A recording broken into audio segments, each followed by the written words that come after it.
આરોગ્ય કર્મચારી મહાસંઘ પ્રમુખની અટકાયત કરવામાં આવી।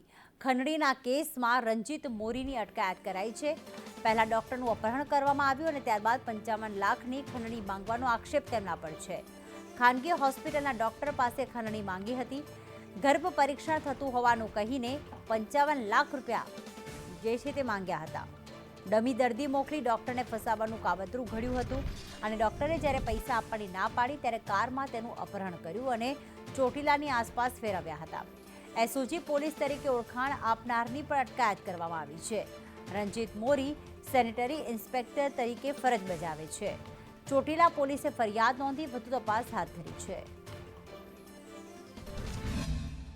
પહેલા તો આઈ કાર્ડ જેવું તેવું જ બતાવ્યું, આમ પૂરું જ વાંચવા જોવા પણ ન આપ્યું ને બતાવ્યું ને પછી એણે સ્ટાફ સાથે દવા માંગી મેડિકલમાંથી, એટલે પછી એણે બીજા બધાને ઓફિસમાંથી બહાર મોકલ્યા ને મારી પાસે ફાઇનાન્શિયલી ડિમાન્ડ કરી કે કાં કેસ કાં તો 55 લાખ।